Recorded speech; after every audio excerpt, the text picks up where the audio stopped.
कल की कथा को आगे बढ़ाने से पहले थोड़ा हम लोग ध्यान देंगे कि आज कामदा एकादशी है। तो विष्णु भगवान बहुत प्रसन्न होते हैं इस एकादशी में। इसको करने से जरा सा इस एकादशी के बारे में थोड़ी सी चर्चा हम लोग कर लें, तो कल की कथा को बढ़ाएंगे।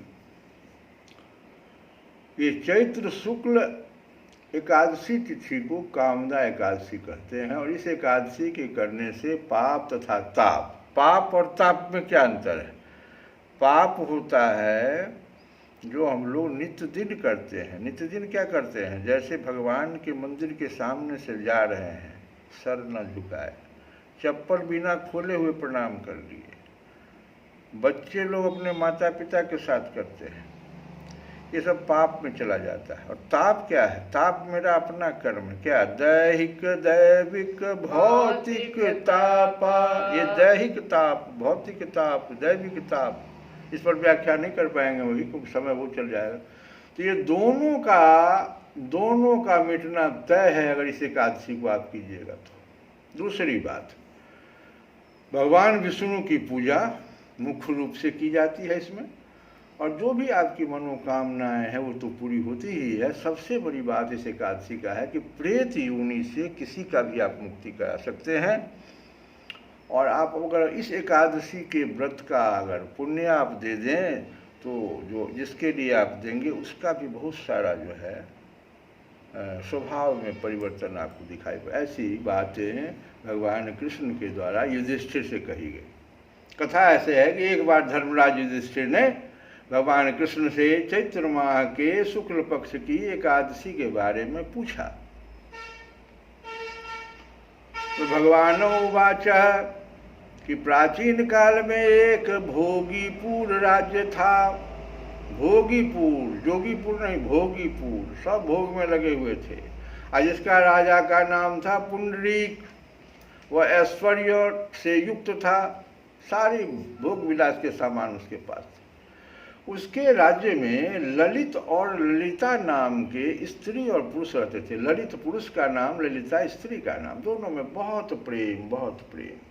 राजा पुंडरीक का दरबार लगा हुआ था तथा ललित जो है अपने अन्य कलाकारों के साथ गाना गा रहे थे। उसी समय, लगता गंधर्व थे, उसी समय ललिता को देख लिया। गाना गाते वक्त ललिता भी वहाँ बैठी हुई थी, तो इनका नज़र ललिता से मिल गया और उनका ध्यान भंग हो गया, स्वर बिगड़ गया। बहुत प्रेम करते थे एक दूसरे से। पुंडरीक इस बात को सह नहीं सके और श्राप दे दिए ललित को कि तुम मनुष्यों का कच्चा मांस खाने वाला राक्षस हो जाओ। तुरंत वह राक्षस हो गया। उसका शरीर 8 योजन का हो गया। अब इतना बड़ा शरीर लेके कहाँ जाता? जीवन कष्टकारी हो गया, जंगल में रहने लगा। ललिता जो थी वो ललित को छोड़ती नहीं थी। जान गई कि तो राक्षस उसके पीछे पीछे लगी रहती थी। एक बार भगवान की कृपा हुई ललिता पर और वो श्रृंगी ऋषि के आश्रम पर पहुंच गई। उन्होंने ललिता को कामदा एकादशी का व्रत करने के लिए सुझाव दिया और अपने पुण्य को पति को देने के लिए भी कहा। व्रत कैसे की जाए इसकी भी बात उन्होंने बताई कि एकादशी से एक दिन पहले ब्रह्मचर्य का पालन करना, सुबह उठकर स्नान आदि करके भगवान विष्णु की पूजा जो विधि है, पूजा अर्चना जो विधि है शास्त्रों के द्वारा वैसे करना, और इसके बाद भगवान की आरती उतार लेना। रात के समय भजन, कथा, कीर्तन जो भी आप कर रहे हैं, अभी भी कर रहे हैं, ये सब करना। और दूसरे दिन ब्राह्मण भोजन एवं दक्षिणा के बाद व्रत का पालन करके तब पुण्य जो है तो देना। चैत्र शुक्ल पक्ष एकादशी को करने के लिए कहा। अगले दिन द्वादशी के दिन ललिता ने पारण किया, जैसा ऋषि ने समझाया था। तब भगवान से प्रार्थना करके कि मेरा जो ये पति है वो राक्षस योनि में चला गया, इसका हमारे इस व्रत का पुण्य इसे दे दिया जाए। भगवान विष्णु प्रसन्न हो गए और उनकी कृपा से उसकी राक्षस योनि तुरंत उससे मुक्त हो गया और दोनों पुनः प्रेम के साथ जीवन यापन करने लगे। और एक बार समय ऐसा आया तो उन दोनों की मृत्यु भी हुई और दोनों स्वर्ग चले गए। यही कथा है आज के एकादशी का। और हम लोग फिर कल जो हम कथा कह रहे थे उस कथा पर आए। कल वाली कथा में हमने भगवान कृष्ण से अर्जुन ने जो पूछ दिया कि हे भगवान, आप कर्म करने की बात तो कहते हैं, लेकिन आप कहते हैं कि एक ज्ञानमय कर्म है जिसका अर्थ है संन्यास, और एक कर्म है भक्तिमय कर्म। दोनों में कौन सा श्रेष्ठ है ये हम नहीं समझ पाए कि ज्ञानमय कर्म करना चाहिए, ज्ञान युक्त कर्म करना चाहिए कि भक्ति युक्त कर्म करना चाहिए। तो भगवान कहते हैं कि इन दोनों में से भक्ति युक्त कर्म जो है वही श्रेष्ठ है। ये सारी बातें कल हम बताए थे, कल की कथा से आपको पता चलेगा। फिर आगे भगवान कहते हैं कि इसलिए ऐसा करना चाहिए क्योंकि हम लोग जो है ना, ईश्वर अंश जीव अविनाशी, हम लोग अंशी हैं, अंश नहीं है। बहुत लोग भ्रमित कर देते हैं कि जैसे भगवान सच्चित आनंद है तो हम भी उनके अंश हैं, तो हम भी सच्चित आनंद है। नहीं, गलत बात। एक रोटी का, मकई का कोई रोटी हो बड़ा सा, और उसका एक कण उसमें से निकाल लिया जाए तो उस मकई के रोटी का अंश कहलाएगा, लेकिन रोटी नहीं कहलाएगा। वो जो उसमें रोटी में जितना सामर्थ्य है वो उस अंश में नहीं होगा। लेकिन वही अंश अगर एक चींटी को मिल जाए तो चींटी का कल्याण हो सकता है। और वो चींटी जो है अगर उधर दिखा दे कि भाई रोटी तो हम उसका अंश है, वहाँ चले जाओ, भगवान के पास चले जाओ, तो तब समझिए कितना आनंद हो जाएगा। तो ऐसे ही भगवान के हम लोग अंश है। सारा ये जो संसार है भगवान का, चूँकि हम उसके अंश हैं, अंशी हैं, तो सारा संसार का स्वामित्व तो हमारे पास कहाँ से आ जाएगा? स्वामित्व तो उनके पास है जिनको हम लोग कृष्ण भावना भावित होने की बात कहते हैं कथा में बार बार। यही हुआ, कृष्ण भावना भाव कि सब कुछ आपका है, हम तो सिर्फ आपके द्वारा दिए गए आज्ञाओं का पालन करने वाले पुजारी हैं। यही है भक्ति युक्त कर्म। अब बहुत लोग सन्यासी हो जाते हैं ज्ञानमय में, और सन्यासी हो जाने के बाद उनसे आगे जब नहीं संभलता है सन्यास तो विवाह कर लेते हैं, फिर नाना प्रकार का वो जो है भोग विलास करके नीचे गिर जाते हैं। वो नहीं करना चाहिए। सबरी माता का उदाहरण है भक्ति युक्त कर्म का। कोई ज्ञान नहीं था उनके पास, कहीं किसी स्कूल में नहीं पढ़ी थी। जटायु का प्रेम देखिए आप, एक पर एक है। आज की कथा में हम बताएंगे, इसी को आगे बढ़ाते हुए, कि योग युक्त विशुद्ध आत्मा विजित आत्मा जितेंद्रिय। भगवान कह रहे हैं योग युक्त, भक्ति में लगे हुए जो शुद्ध आत्मा है, विशुद्ध आत्मा, सर्वभूत आत्मभूत आत्मा। आत्मभूत आत्मा माने दयालु। आत्मभूत आत्मा का अर्थ होता है दयालु।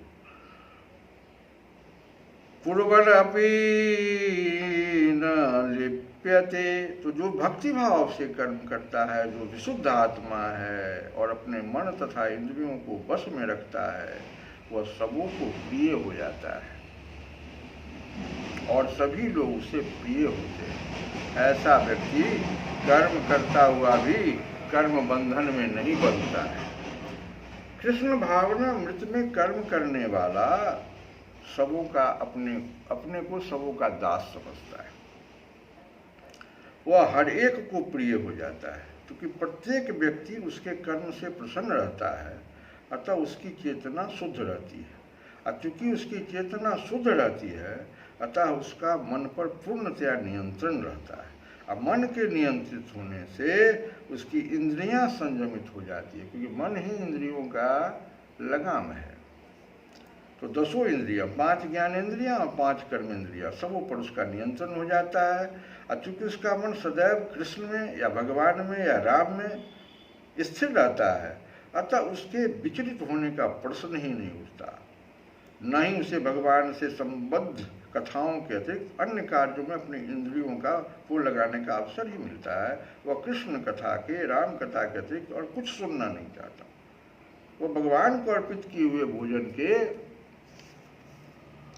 अतिरिक्त अन्य कुछ नहीं खाना चाहता। इसीलिए भोज के पदार्थ को नहीं खाना चाहिए। अशौच है, शौच नहीं, वहाँ शुद्धता नहीं है, पवित्रता नहीं है, भगवान को कैसे अर्पित कीजिएगा। और न ऐसे किसी स्थान में जाने की इच्छा रखता है जहाँ कृष्ण संबंधी कार्य न होता हो, भगवान संबंधी कार्य न होता हो। उसकी इंद्रियां वश में रहती है। ऐसा व्यक्ति जिसकी इंद्रियां संयमित हो, वह किसी के प्रति अपराध कर ही नहीं सकता है।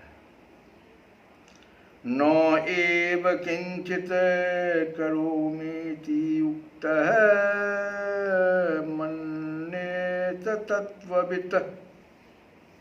और पश्यन, शृण्वन, पश्यन कहते हैं देखता हुआ, शृण्वन माने सुनता हुआ, स्पृशन स्पर्श करता हुआ, जिघ्रन सूंघता हुआ, अस्नन खाता हुआ, गच्छन जाता हुआ, स्वपन स्वप्न देखता हुआ, श्वसन सांस लेता हुआ, प्रलपन दान बात करता हुआ, और विसर्जनन ये त्यागता हुआ, गृहणन स्वीकार करता हुआ, उन्मिशन खोलता हुआ, अनिमशन बंद करता हुआ, ये सारी क्रियाएं जो मनुष्य करता रहता है, उसी के बारे में भगवान याद दिला रहे हैं। कहते हैं ये सारी क्रिया इंद्रियों से होता है। तो दिव्य भावना अमृत युक्त पुरुष देखते, सुनते, स्पर्श करते, सूंघते, खाते, चलते, फिरते, सोते तथा श्वास लेते हुए भी अपने अंतर में सदैव यही जानता रहता है कि वास्तव में वह कुछ भी नहीं करता। ये सब तो ऐसे ही हो रहा है। बड़ा सुंदर रामचरितमानस में मुखिया मुख सो चाहिए। अरे मुख का काम क्या है? भोजन आप इसमें डाल दीजिए। क्या इस मुख को कहना पड़ता है कि तुम्हारा सिर्फ काम है सभी को बांट देना, जितने भी अंग हैं सबको बराबर भाग में दे देना। तो ऐसे ही ये सारी बातें में कहीं आपका कुछ भी नहीं है, सब भगवान से उतरता है। बोलते, त्यागते, ग्रहण करते, आंखें खोलते बंद करते हुए भी वह जानता रहता है कि भौतिक इंद्रियां अपने अपने विषयों में प्रवृत्त है। ये तो इंद्रियों का काम ही है। 5 कर्मेंद्रियां अपना काम कर रही है, 5 ज्ञानेंद्रियां अपना काम। हम कहाँ कर रहे हैं कुछ इसमें? वह इन सब से पृथक है, ये हमेशा सोचना चाहिए। तो चूंकि कृष्ण भावना भावित व्यक्ति का जीवन शुद्ध होता है, फलतः उसे निकट तथा दूरस्थ 5 कारणों में कर्ता, कर्म, अधिष्ठान, प्रयास और भाग्य, इस पर निर्भर किसी कार्य से कुछ लेना देना नहीं रहता। इसका कारण यही है कि वो भगवान की दिव्य सेवा में लगा रहता है। यद्यपि ऐसा प्रतीत होता है कि वो अपने शरीर तथा इंद्रियों से कर्म कर रहा है, किंतु वह अपनी वास्तविक स्थिति के प्रति सचेत रहता है, जो कि आध्यात्मिक है। वास्तविक स्थिति क्या है कि हम कुछ नहीं कर रहे हैं, सब इंद्रियां कर रही है। उसका लगाम मन के पास है, मन बुद्धि के पास है, बुद्धि से ऊपर आत्मा है। हम कहाँ हैं? भौतिक चेतना में इंद्रियां इंद्रिय तृप्ति में लगी रहती है। इंद्रियां का तो काम ही है इंद्रिय तृप्ति करना। किंतु कृष्ण भावनामृत में, कृष्ण भावनामृत मतलब भगवान में जो चिंतन करता रहता है, वे कृष्ण की इंद्रियों की तुष्टि में लगू। सोचता है कि नहीं, हम अपने इंद्रियों की तुष्टि नहीं कर रहे हैं, भजन कर रहे हैं तो भगवान का कर रहे हैं, पूजा कर रहे हैं तो भगवान के लिए कर रहे हैं, भोजन कर रहे हैं तो तुम ही निवेदित भोजन कर रही, अब प्रभु प्रसाद भूषण पटधरी, हम तो आपका प्रसाद खा रहे हैं। अतः कृष्ण भावना भावित व्यक्ति सदा मुक्त रहता है, भले वो ऊपर से भौतिक कार्यों में लगा हुआ दिखाई पड़े। देखने तथा सुनने के कार्य ज्ञानेंद्रियों के कर्म हैं, जबकि चलना, बोलना, मल त्यागना आदि कर्मेंद्रियों के कार्य हैं। ये तो उसके कार्य हैं, वो कर रहा है अपना। कृष्ण भावना भावित व्यक्ति जो भगवान में लगा रहता है, वैसा व्यक्ति कभी भी इंद्रिय के कार्यों से प्रभावित नहीं होता। वह भगवत सेवा करते कोई दूसरा कार्य नहीं कर सकता, क्योंकि उसे ज्ञात है कि वह भगवान का शाश्वत दास है। आगे हम लोग भजन भगवान का करने आज। तो आज का बहुत सुंदर भजन है कि नाम है तेरा तारनहारा, नाम है तेरा तारनहारा, कब तेरा दर्शन होगा, जिनकी छवि है इतनी सुंदर, ओ कितना सुंदर होगा, ओ कितना सुंदर होगा। अरे तुमने तारे लाखों प्राणी, ये संतों की बानी है, ये संतों की बानी है। तेरी छवि पर मेरे भगवन, ये दुनिया दीवानी है, ये दुनिया दीवानी है। भाव से करो, अरे भाव से तेरी पूजा रचाऊं, भाव से तेरी पूजा रचाऊं, जीवन में मंगल होगा। अरे जिनकी प्रतिमा इतनी सुंदर हो, कितना सुंदर होगा, नाम तेरा तारनहारा। आगे सुनो, सुरवर मुनिवर जिनके चरण में निस दिन शीस झुकाते हैं, निस दिन शीस झुकाते हैं, जो गाते हैं प्रभु की महिमा, वो सब कुछ पा जाते हैं, वो सब कुछ पा जाते हैं। अपने कष्ट मिटाने को, अपने कष्ट मिटाने को, तेरे चरणों का बंधन होगा। अपने नयन की प्रतिमा इतनी सुंदर हो, कितना सुंदर होगा, नाम है तेरा तारनहारा, नाम है तेरा तारनहारा, कब तेरा दर्शन होगा, जिनकी प्रतिमा इतनी सुंदर हो, कितना सुंदर होगा, ओ कितना सुंदर होगा। श्री कृष्ण गोविंद हरे मुरारे, हे नाथ ना